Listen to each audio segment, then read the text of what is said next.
오늘 본문 말씀은 구약과 신약의 말씀 두 구절을 보았습니다. 오늘 본문은 오늘의 성서 정과에 포함이 되어 있는 말씀입니다. 성서 정과는 교회력에 따라서 전 세계 교회들이 같은 본문을 함께 읽으면서 오늘 이 하나님의 말씀을 통해서 우리에게 주시는 하나님의 뜻을 함께 찾고 또 그 말씀대로 함께 살고자 같은 본문을 보는 그런 본문이 정해져 있는 그런 것이 바로 교회력입니다. 성서 정과입니다. 그래서 오늘은 교회력으로 성령 강림절 후 19번째 주일입니다. 또한 창조절 6번째 주일이기도 합니다. 교회력이 그런데 우리가 일상에서 쓰는 달력에는 표시가 되어 있지 않아서 잘 모르시지만 그래도 교회에 이렇게 신앙생활 하시는 분들은 교회력을 알고 그 교회력을 잘 유념하면서 신앙생활하는 것도 우리에게 굉장한 유익이 됩니다. 다음 달이 11월 넷째 주일이 왕이신 그리스도 주일입니다. 그 왕이신 그리스도의 주일로 해서 교회력의 1년이 마치게 됩니다. 이어지는 11월 다섯째 주일이 대림절 첫째 주일, 그래서 대림절로부터 교회력은 시작이 됩니다. 예수님 오심을 기다림으로부터 교회의 새로운 한 해가 시작이 된다는 사실입니다. 이렇게 교회력으로 보니 올 한 해가 정말 얼마 남지 않았습니다. 거의 끝자락을 향해서 가고 있구나 하는 생각을 갖게 됩니다. 이 성서정과는 보통 4구절로 되어 있습니다. 구약의 말씀과 시편의 말씀, 그래서 구약에서 2구절, 신약에서는 복음서의 말씀과 서신서의 말씀 해서 신약의 2구절, 그래서 모두 4구절입니다. 오늘 설교 시간에는 구약의 말씀에서 출애굽기 32장의 말씀, 그리고 서신서의 말씀인 빌립보서 4장 말씀을 통해서 하나님의 말씀을 우리가 함께 생각해보고 이 말씀을 통해 오늘 우리에게 주시는 그 하나님의 뜻을 우리 함께 생각해보고 마음에 새기면 좋겠습니다. 이 출애굽기 32장을 읽었습니다. 이 32장에 보면 이집트에서 나온 이스라엘 백성들이 하나님께서 약속하신 그 가나안 땅으로 향해 가던 중에 만나게 되는, 경험하게 된 아주 큰 하나의 사건을 기록하고 있습니다. 한 3,000명 가까운 사람들이 하루아침에 죽게 되는 큰 사건이 있었습니다. 그리고 이 죽임이 다른 외부의 침입에 의해서 된 것이 아니라 동족이 동족을 죽이는 아주 끔찍한 사건이 일어났습니다. 이 사건을 간략하게 요약하면 이렇습니다. 가나안 땅을 향해 가던 이스라엘 백성들이 시내산 아래에 행진을 멈추고 머물게 되었습니다.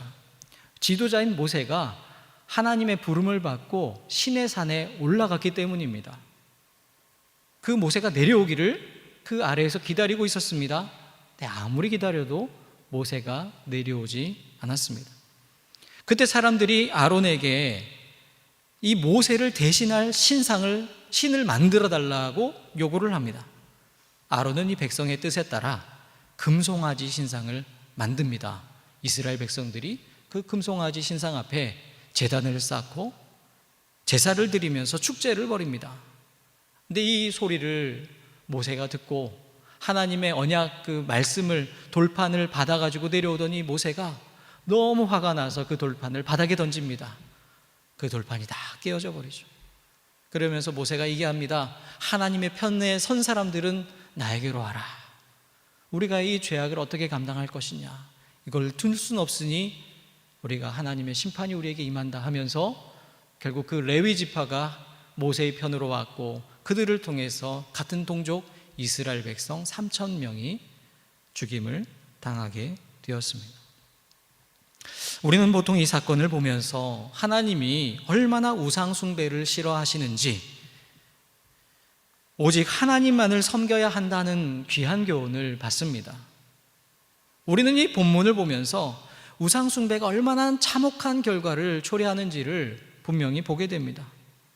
또 우상을 만들고 섬기는 것이 크나큰 죄라는 사실은 두말할 필요도 없습니다. 그런데 오늘 이스라엘 백성들이 처해 있는 상황을 한번 생각해 보면 무조건 일방적으로 이스라엘 백성들을 향해서 왜 그런 몹쓸 짓을 했냐고 손가락질하기가 사실은 쉽지 않습니다. 그들의 상황을 좀 더 살펴보시죠. 이 이스라엘 백성들이 누구입니까? 이들은 이집트에서 하나님께서 약속하신 가나안 땅으로 가던 사람들입니다. 그런데 이들은 고향이 이집트인 사람들입니다. 그들의 선조 400년 전에 선조가 이집트에 왔지만 사실 지금 생존하고 있는 모든 사람들은 이집트가 고향인 사람들입니다. 거기가 집이었고 거기가 자라난 곳입니다. 비록 힘든 노역을 했기 때문에 그 생활이 너무나 힘들고 고달프기는 했지만 집이 있었고 잠잘 수 있었고 잠시라도 쉴 수 있는 곳이 바로 이집트였습니다. 그런데 지금 이들은 집이 없습니다. 아직 정착하지 못하고 광야를 이동하는 생활을 하고 있습니다. 여러분, 광야에서 집 없이 이동하는 생활을 한번 생각해 보십시오. 우리가 낭만적으로 텐트 치고 야영하는 그런 수준이 아닙니다. 1년 365일을 그냥 바깥에서, 그것도 밤낮 기온차가 상당히 심한 살 수 없는 광야에서 살아가는 것, 이것은 어쩌면 굉장한 삶의 어려운 순간일 수밖에 없습니다. 그러니 불안합니다. 집이 없기 때문에 불안한 것이죠. 하나님께서 매일 만나와 메추라기를 이스라엘 백성들에게 내려주셔서 먹을거리는 해결하긴 했습니다. 근데 여러분 생각해 보시지요. 그날 저녁에 밤 잠을 자려고 이제 누웠는데 사실은 지금 수중에는 먹을 것이 전혀 없습니다. 편안한 잠을 잘 수 있겠습니까?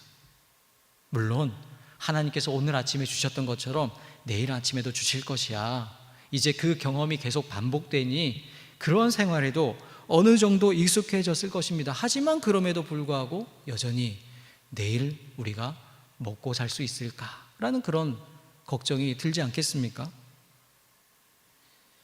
그게 물론 일상이 되었지만 여전히 불안을 떨칠 수는 없는 것이지요. 그러한 생활이 그래도 유지는 됐습니다. 그런데 문제가 생겼습니다. 바로 모세가 보이지 않는 것입니다. 모세는 이스라엘 백성들을 이집트에서 인도하여 낸 사람입니다. 홍해를 건널 때도 가장 앞서서 건넜던 사람, 그래서 지도자 이상의 지도자입니다. 아니, 이스라엘 백성들은 이 모세를 하나님처럼 생각했습니다. 보십시오. 모세, 곧 우리를 이집트 땅에서 인도하여 낸 사람이 어찌 되었는지 알지 못한다고 얘기하지 않습니까? 모세를 이들은 하나님처럼 생각했던 것입니다. 모세가 있을 때는 그들의 불안도, 그들의 불안한 상황도 그래도 모세를 보면서 그래도 안심할 수 있었고 참을 수 있었습니다.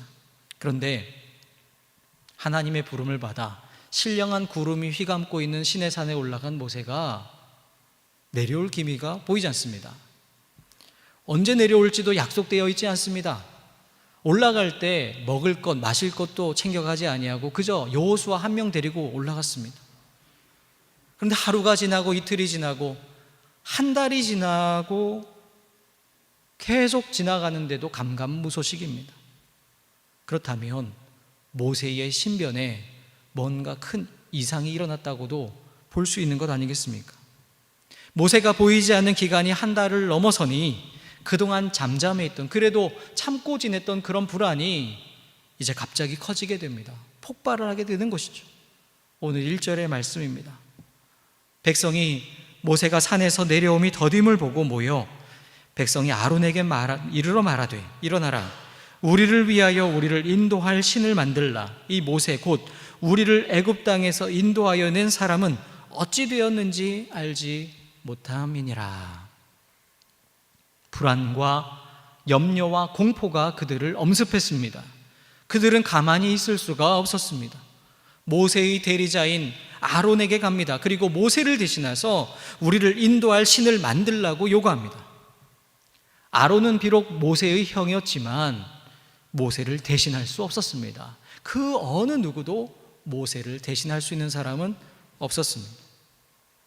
하지만 당시의 소는 힘과 풍요를 상징하고 있었습니다. 주변의 이방인들을 보면, 이방 사람들 보면 모두 그 풍요와 힘을 상징하는 이 소를 다 섬기고 있었습니다. 바로 이 금송아지, 힘과 풍요를 주는 존재라고 생각했기 때문에 그래도 모세를 대신할 수 있는, 그리하여 그들의 불안을 잠재울 수 있는 최상의 도구였던 것이죠. 그들이 이 금송아지 신상을 어떻게 생각했는지 바로 4절의 말씀에 표현되어 있습니다. 아론이 그들에게 금송아지를 건네주자 이스라엘 백성들이 이렇게 얘기합니다. 이스라엘아, 이는 너희를 애굽 땅에서 인도하여 낸 너희의 신이로다. 이스라엘 백성들은 이 금송아지를 하나님으로 생각했습니다. 그 신상을 보면서 불안을 떨쳐내었습니다. 새 힘을 얻었습니다. 아니, 어쩌면 그 신상 앞 제단 위에서 번제와 화목제를 드리면서 앉아서 먹고 마시며 일어나서 뛰놀면서 그들이 가지고 있었던 그 불안한 마음을 떨쳐버렸는지도 모르겠습니다. 잠시 그 시름을 잊고 마음이 즐거워졌을지도 모르겠습니다. 이 눈에 보이는 금송아지를 만든 또 하나의 사건이 열왕기상 12장에도 기록되어 있습니다. 금송아지를 만든 사람은 북이스라엘의 첫 번째 왕인 여로보암입니다. 솔로몬 이후에 이스라엘은 남유다와 북이스라엘로 나뉘게 됩니다. 남유다에는 솔로몬의 아들인 르호보암이 아버지의 뒤를 이어 왕좌에 오릅니다. 그리고 이 남유다에는 이스라엘의 12지파 중에 유다와 베냐민, 이 두 지파가 남유다에 남게 됩니다. 나머지 10지파는 모두 북이스라엘에 속했습니다. 즉 남유다보다 북이스라엘이 훨씬 세력이 강했습니다. 북이스라엘은 남유다보다 더 많은 인구와 더 넓은 영토를 차지하고 있었지만, 그런데 이 북이스라엘에게는 하나의 큰 문제가 있었습니다. 바로 하나님의 성전이 바로 예루살렘 남유다 지역에 있다는 사실입니다. 절기가 되면 이스라엘 백성들, 이스라엘 사람들은 예루살렘으로 가려고 했습니다. 바로 거기에 하나님의 성전이 있기 때문에 그 예루살렘 성전을 바라보고 예루살렘 성전을 향한 삶을 살았던 것이죠. 비록 북이스라엘에 속해 있지만 그들의 관심과 그들의 마음은 예루살렘을 향할 수밖에 없었습니다. 북이스라엘의 왕인 여로보암에게 있어서 이것은 단순히 종교적인 문제로 보기 어렵습니다. 사람의 그들의 마음 중심에 있는 예루살렘 성전을 다른 것으로 바꾸지 않으면 그들은 결국에 자신을 버리고 르호보암에게로 갈 수도 있겠다라는 그러한 불안과 염려가 여로보암에게 있을 수밖에 없다는 것이죠. 그래서 그가 선택한 문제 해결의 방식은 북이스라엘의 영토에 예루살렘 성전을 대신할 수 있는 그 무엇을 세우는 방법이었습니다. 그리고 그가 고른 것이 바로 금송아지 신상입니다. 열왕기상 12장 28절의 말씀입니다. 이에 계획하고 두 금송아지를 만들고 무리에게 말하기를 너희가 다시는 예루살렘에 올라갈 것이 없도다. 이스라엘아, 이는 너희를 애굽 땅에서 인도하여 올린 너희의 신들이라 하고. 그러니까 여로보암은 북이스라엘의 지역인 베델과 단 두 곳에 금송아지 신상을 세웁니다. 그리고 오늘 본문에서 이스라엘 백성들이 한 말과 똑같은 말을 오늘 열왕기상 말씀에서도 여로보암이 하고 있습니다. 이 금송아지가, 내가 베델과 단에 세운 이 금송아지가 너희를 애굽 땅에서 인도하여 낸 너희의 신들이라. 이 금송아지 신상을 세워서 북이스라엘은 더욱 하나로 결집했을 것입니다. 그런 데는 유익했을 것입니다. 하지만 우상을 섬기는 돌이킬 수 없는 죄를 범하게 된 것이죠. 그리고 이 여로보암의 뒤를 이은 북이스라엘 왕들은 모두 다 하나같이 우상을 섬기는 그런 죄를 범했던 것을 우리는 알고 있습니다. 그렇다면 남유다 사람들은 하나님을 온전히 잘 섬겼겠습니까? 북이스라엘 사람들에게는 베델과 단에 세워진 금송아지 신상, 그것을 하나님으로 생각하는 모습이 있었습니다. 이에 반해 남유다 사람들은 예루살렘 성전을 하나님으로 생각했습니다. 금송아지 신상과 예루살렘 성전을 어떤 동일선상에 놓고 비교하기는 어렵다라고 생각할 수도 있겠습니다. 그런데 여러분, 예루살렘 성전이 무엇입니까? 예루살렘 그 성전 건물이 무엇입니까? 하나님을 상징하는 것이지 하나님 그 자체는 아니지 않습니까? 하나님 그 자체가 결코 될 수가 없습니다. 그런데 이 남유다 사람들은 예루살렘 성전을 너무나 사랑하고 사모하고 거룩하게 여긴 나머지 그 건물을 하나님으로 여겼습니다. 그런 면에서 금송아지는 당연히 우상이지만 예루살렘 성전도 우상이 될 수 있습니다. 하나님이 아닌 것을 하나님으로 여기도록 하는 그 모든 것은 우상이기 때문입니다. 사랑하는 여러분, 우리도 생각해 보아야 하지 않겠습니까?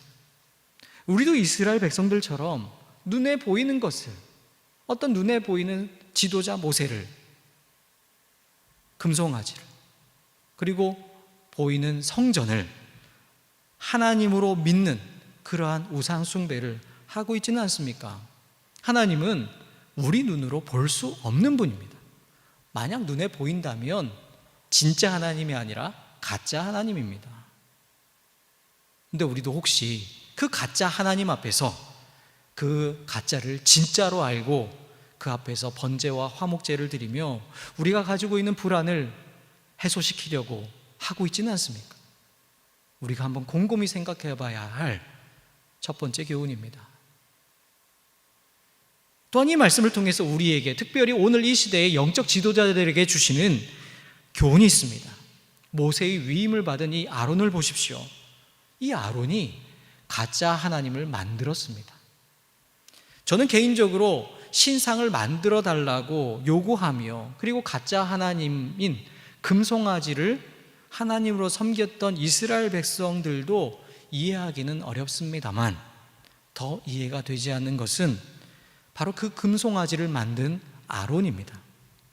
아무리 백성들이 요구한다고 해도 그 백성들의 요구대로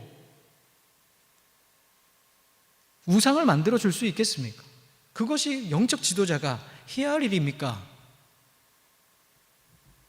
자신의 안위를 위해서, 자신의 생명을 위해서 과연 그것을 하는 것이 과연 영적 지도자의 일이냐 하는 말입니다.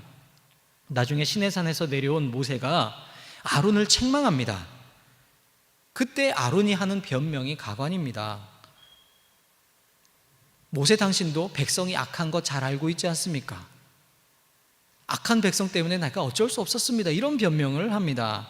백성들에게 책임을 다 전가시키는 것이지요.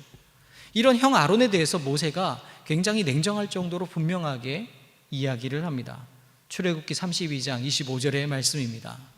모세가 본즉 백성이 방자하니 이는 아론이 그들을 방자하게 하여 원수에게 조롱거리가 되게 하였음이라. 여러분, 방자하다는 이것을 새 번역에서는 제멋대로 날뛰다 이렇게 번역을 하고 있습니다. 백성들이 제멋대로 날뛰는 것, 자기가 하고 싶은 대로 하는 것은 그들의 지도자인 아론이 그들을 제멋대로 하도록 방치했기 때문이라는 말씀이죠. 즉 백성들에게도 물론 문제가 있지만 더 큰 책임은 영적 지도자인 아론에게 있다라고 분명하게 말하고 있습니다. 오늘 이 시대에 영적 지도자로 불리는 사람들은 어떻습니까? 특별히 우리 한국 교회의 지도자들은 어떻습니까? 아론처럼 바른 길로 인도하고 바른 길을 제시해야 할 사람들이 그 사명을 망각하고 있지는 않습니까? 오늘 한국 교회가 사회에서 지탄을 받고 사회적 영향력을 상실한 것, 사실은 평신도라고 불리는 일반 성도들보다는 교회 지도자들의 책임이 훨씬 더 큽니다. 여러 분쟁을 겪고 있는 교회들, 그리고 사회적 물의를 일으키는 교회들을 보면 다 교회의 리더들의 문제인 것을 알 수 있습니다. 그러하기 때문에 이 영적 지도자들이라고 불림을 받는 이들의 진정한 회개 없이는 새로운 한국 교회를 기대하기가 어려운 것이 오늘 우리의 현실입니다. 이 아론은 모세가 없는 상황에서 불안해하는 사람들을 그저 달래고 그 순간의 위기를 모면하기 위해 금송아지 신상을 만들었습니다. 가짜 하나님을 만들고 임기응변에 대처를 했습니다. 아론처럼 가짜 하나님을 만드는 것으로, 그리고 임기응변식으로 대처해서는 우리가 계속 가지고 있는 이 불안의 문제들, 우리 인생의 문제들을 해결할 수가 없습니다. 오히려 문제를 키우기만 할 뿐인 것이죠. 여러분 생각해 보십시오. 우리 모두는 사실 평생을 불안과 염려 속에서 살아가고 있지 않습니까? 한순간도 불안하지 않은 날이 사실은 우리에게는 없습니다. 오늘 우리가 경험하고 있는 이 코로나19를 보십시오. 코로나19로 인한 불안이 계속되고 있지 않습니까? 유럽 지역을 중심으로 해서 여전히 다시 좀 잠잠했던 유럽 지역도 확진자가 폭증하고 있습니다. 우리나라는 지난 8월 중순 이후에 급증했던 기세가 어느 정도 한풀 꺾이고 이제는 조금 안정이 된 것처럼 보입니다. 그래서 너무나 다행입니다. 사회적 거리두기도 이제는 조금 완화될 수 있지 않을까, 그런 기대를 조심스럽게 하게 됩니다. 그렇지만 여전히 불안합니다. 언제 또다시 폭증하게 될지 도무지 알 수 없기 때문입니다. 혹시 우리 지역에 확진자가 생기지는 않을까? 혹시 우리 가족 중에, 우리 지인 중에 확진자가 생기지 않을까? 이런 염려는 계속된다는 것입니다. 경기가 침체되어서 문을 닫는 가게들이 너무나 많습니다. 자영업을 하시는 분들, 중소상공업인들 얼마나 힘듭니까? 올해 수능을 준비하는 수험생들, 또 그 가족들, 그 불안은 계속되고 있습니다. 수능 시험일이 12월 3일로 연기가 되긴 했지만 과연 그날 시험을 제대로 치를 수 있을까? 사실 그날 당일 돼봐야 아는 것 아니겠습니까? 이러한 시험 일정에 차질이 생기면 대입 전체적인 일정에도 큰 혼란이 생길 수밖에 없습니다.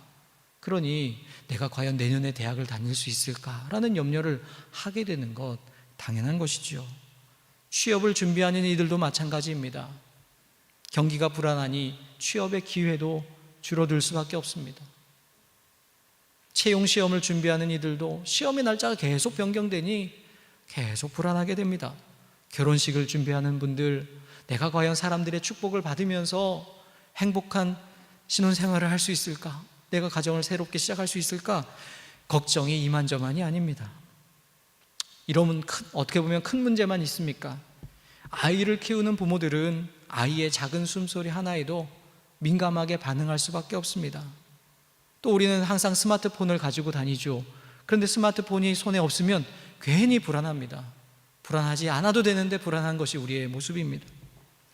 이런 분들 계실지 모르겠습니다. 교회에 와서 예배드리기 위해서 예배드리기 위해서 딱 자리에 앉으면 갑자기 머릿속에 내가 가스불을 끄고 왔나? 문은 잘 잠그고 왔나? 이런 고민을 하면서 계속 불안하면서 예배 끝날 때까지 그곳에 신경을 쓰는 분들이 다 있습니다. 이렇게 우리는 크고 작은 일들로 인해서 늘 불안하며 염려 속에 살아가고 있다는 것이죠. 여러분, 어떻게 우리가 이 불안을 해소하고 극복할 수 있겠습니까? 제 기억에 남아있는 어렴풋한 어릴 때의 기억입니다. 주일 저녁으로 기억합니다. 부모님이 저녁 예배 드리기 위해 교회를 가시면 형과 제가 집에 남아 있었습니다. 그때가 80년대 초반이니 요즘처럼 인터넷이 있는 것도 아니고요. 그렇다고 책이 있는 것도 아니죠. 텔레비전이 있었는지 없었는지 기억도 사실은 나지 않습니다. 무엇을 하며 시간을 보냈는지를 모르겠습니다. 기억에 남는 것은 그저 그 문을 쳐다보면서 부모님이 언제 저 문을 열고 들어오실까, 그것만을 계속 기다렸던 기억이 납니다. 저는 걱정하고 염려했지만 시간이 지나면 부모님은 어김없이 집에 들어오셨습니다. 그리고 그 손에는 김이 모락모락 나는 풀빵이 손에 들려 있었습니다. 그러면 이제 그 풀빵을 형과 함께 먹으면서 그 전에 불안했던 마음이 다 사라져 버렸던 그런 기억이 있습니다. 만약 부모님이 아닌 다른 사람이 왔다면 그 불안이 해소될 수 있겠습니까?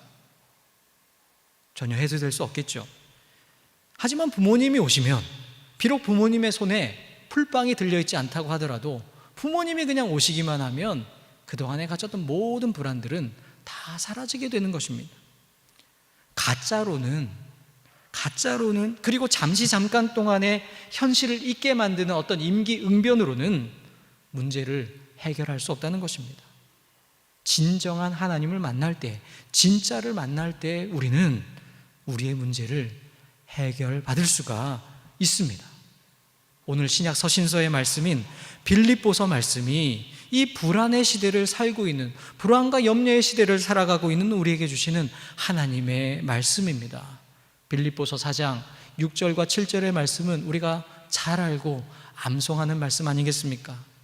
아무것도 염려하지 말고 다만 모든 일에 기도와 간구로 너희 구할 것을 감사함으로 하나님께 아뢰라. 그리하면 모든 지각에 뛰어난 하나님의 평강이 그리스도 예수 안에서 너희 마음과 생각을 지키시리라. 아멘.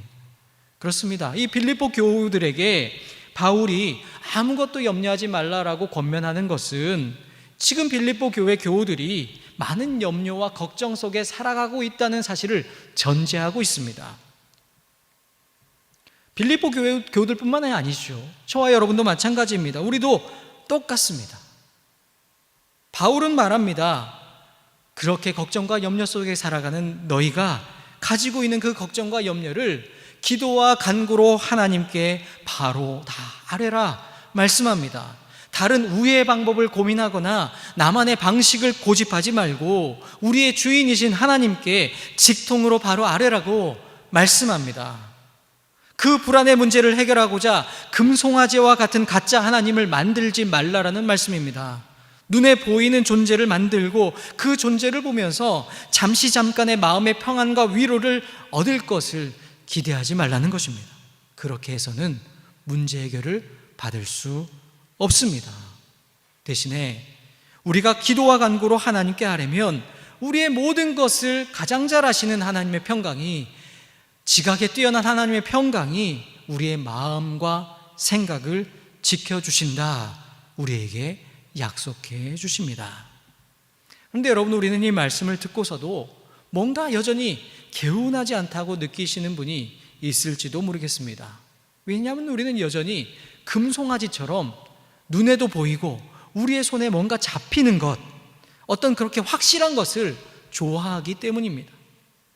우리가 기도하면 하나님께서 그 모든 문제들을 말끔히 일시에 해결해 주시겠다, 이렇게 약속해 주시면 너무나 시원하고 명쾌하고 좋을 텐데 하나님이 그렇게 약속하지 않으셨기 때문입니다.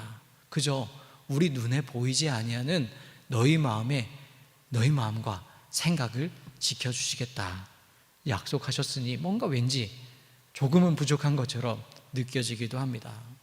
근데 여러분, 곰곰이 생각해 보십시오. 불안은 누구에게나 있는 문제입니다. 그리고 우리 모두에게 있는 문제입니다. 불안과 염려가 없는 세상이 과연 어디에 있겠습니까? 만약 그런 세상이 있다면 그 세상은 예수님께서 재림하신 이후에 이루어지는 새하늘과 새 땅일 것입니다. 그 전에는 우리는 늘 불안과 염려 속에 살아갈 수밖에 없습니다. 우리의 상황은 변함이 없다는 사실입니다. 우리의 상황은 계속될 수 있습니다. 코로나19도 사실은 계속될 수도 있습니다. 중요한 것은 우리의 상황은 변함이 없지만 그 상황을 대처하는 우리가 달라질 수 있다는 사실입니다. 그런데 우리의 의지와 우리의 정신, 우리의 마음으로는 그러한 우리의 불안 요소들을 스스로 넘어갈 수가 없습니다. 하지만 하나님이 우리의 의지와 정신을 지켜주시면, 하나님이 우리와 함께 하시면 우리는 바로 그 불안을 넘어설 수 있다는 것이죠. 바로 평강의 하나님이 우리의 마음과 생각을 지켜주신다는 것은 우리의 마음과 그 생각을 하나님께서 붙잡아 주시고 그 모든 어려움을 이길 수 있도록 해 주시겠다는 약속의 말씀인 것입니다. 우리의 마음과 생각을 지켜주시는 하나님께서 그러한 우리에게 원하시는 삶이 있습니다. 빌립보서 4장 8절의 말씀입니다. 새 번역입니다. 마지막으로 형제자매 여러분, 무엇이든지 참된 것과 무엇이든지 경건한 것과 무엇이든지 옳은 것과 무엇이든지 순결한 것과 무엇이든 사랑스러운 것과 무엇이든지 명예로운 것과 또 덕이 되고 칭찬할 만한 것이면 이 모든 것을 생각하십시오. 우리가 여전히 불안함 속에 살아가고 있지만 예수 그리스도의 평강을 누리는 사람은 참과 경건, 옳은 것, 순결함과 사랑, 명예, 덕이 되고 칭찬할 만한 삶을 살아야 한다. 그것이 바로 우리가 걸어가야 할 길이라고, 우리가 어떤 삶을 살아야 하는지를 말씀해 주고 있습니다. 이 맥락을 이어지는 것이 9절의 말씀인데 우리 한번 화면을 보면서 같이 읽겠습니다. 그리고 여러분은 나에게서 배운 것과 받은 것과 듣고 본 것을 실천하십시오. 그리하면 평화의 하나님께서 여러분과 함께 하실 것입니다. 아멘. 바울은 불안과 염려 속에 살아가는 빌립보 교우들에게, 그리고 오늘 우리에게, 우리 그리스도인들이 어떻게 살아가야 하는지를 말씀하십니다. 무엇이든지 옳고 바르고 옳은 길을 행하면서, 특별히 바울이 빌립보 교회 교우들에게 전하여 준 그 복음, 너희가 내게서 배우고 받고 듣고 본 것, 그것을 실천하는 삶을 살라고 권면합니다. 예수님께서 우리에게 주신 그 복음을 실천하는 삶을 살라고 이야기합니다. 그리하면 평화의 하나님께서 여러분과 함께 하십니다. 평강의 하나님께서 여러분의 마음과 생각을 지켜주십니다. 말씀하고 있습니다. 사랑하는 여러분, 그렇습니다. 가짜 하나님, 가짜 신앙 따르는 것이 아니라 그것으로는 우리의 문제를 해결받을 수가 없습니다. 복음의 본질, 예수 그리스도께서 우리에게 전해주신 그것대로 우리가 살아가야 한다는 것입니다. 임기응변으로는 잠깐의 순간의 위기를 모면할 수가 없습니다.